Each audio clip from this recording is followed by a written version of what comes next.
This is the first of a set of several videos that now is going to look at the content from Chapter 2 of your textbook.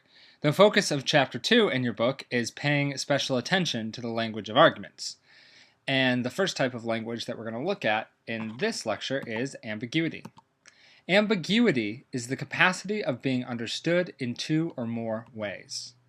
Ambiguity can occur on any meaningful level of language. Individual words can be ambiguous, phrases, sentences, or even longer units of language. Sometimes ambiguity can be a good thing. For example, ambiguity can often be used in a comedic fashion. Shakespeare did this all the time. Or take the comedian Groucho Marx, who was famous for playing with ambiguity, saying things like, "I shot an elephant in my pajamas. How it got in my pajamas, I'll never know." What's going on here is this first sentence, "I shot an elephant in my pajamas," is ambiguous. It could mean I, who is in my pajamas, shot an elephant, or it could mean I shot an elephant and the elephant was in my pajamas. Initially, our brains, just because we don't think about elephants being in pajamas very often, interpret the sentence in the first fashion. But when we get to the second sentence, "How he got my pajamas, I'll never know," we realize that Groucho Marx was playing on the ambiguity and was actually intending the second meaning of this sentence. So ambiguity, it can be a good thing sometimes, but when it comes to giving and assessing arguments, and arguments, which we learned in the last chapter, are sets of sentences related in such a way that some of the sentences are presented as evidence for another sentence in the set. When it comes to giving and assessing arguments, ambiguity can often cause trouble. Take this example of an argument in which ambiguity is playing a role. Our first premise here: mad men should not be allowed to make important decisions concerning the lives of others. Second premise: my father is mad. Conclusion: my father should not be permitted to make important decisions concerning the lives of others. Well, what if in the second sentence we mean my father is mad as in my father is angry? My father is angry that I just irresponsibly crashed his brand new car. In this case, mad in the first sentence refers to insane, and mad in the second refers to angry. Thus, we've drawn the weird conclusion that because your father is angry, and insane men shouldn't be allowed to make important decisions concerning the lives of others, that your father should not be permitted to make important decisions concerning the lives of others. I hope you can see that if this second premise actually just refers to your father being angry, this argument is a bad argument. This argument is in fact an example of the fallacy of equivocation. A fallacy is a mistake in reasoning. There are lots of different types of fallacies, and we're going to look at a lot of them throughout this course. One type of fallacy is called equivocation.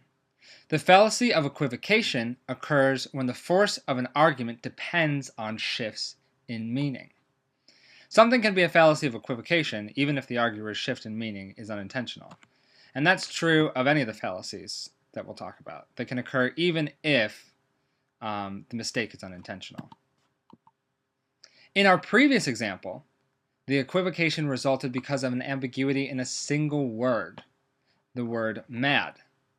But ambiguity can also occur via structural ambiguities in phrases or sentences. Take, for example, the chicken is ready to eat. Now, if this picture wasn't here, you'd probably mean that the chicken was prepared in such a fashion that people could eat it. But the picture draws us to another interpretation of this set of words, namely that the chicken is the one ready to do the eating. It's an ambiguous sentence. It can be understood more than one way. Or try this one: I want to be the guitarist for Iggy and the Stooges, like my dad. Your dad is Iggy Pop's guitarist? No, he wants to be. Originally, you probably thought that the "like my dad" referred to being a guitarist for Iggy and the Stooges. Turns out that "like my dad" refers to wanting to be the guitarist for Iggy and the Stooges. Or this one: I'm a linguist. I love ambiguity more than most people. Now, this is an ambiguous sentence. Does it mean that this linguist loves ambiguity more than he loves most people? Or does it just mean that the level of love most people have for ambiguity is not as high as the level he has? Ambiguity that is the result of an ambiguous sentence structure, like these previous examples, as opposed to an individual word, is called amphiboly. Sometimes amphiboly can be avoided simply by adding a comma in the appropriate place. Take these examples. He has 2 grown sons and a daughter in a nunnery. The guard and prisoners who refused to join in the prison break were tied and left behind. As these sentences are currently structured, you might be confused. You might think that the 2 grown sons are with the daughter in the nunnery. Or you might think that there were guards who refused to join the prison break, in addition to prisoners who refused to join the prison break.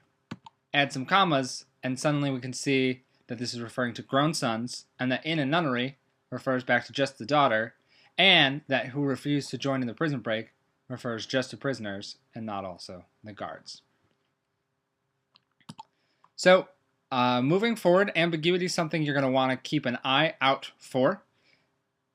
And in particular, you're going to want to be on the lookout for the fallacy of equivocation. You don't want to get trapped by a bad argument because of a shift in meaning. If you've still got questions about ambiguity and spotting ambiguity, there are plenty more examples in your book that you can take a look at. That's all for now. See you next time.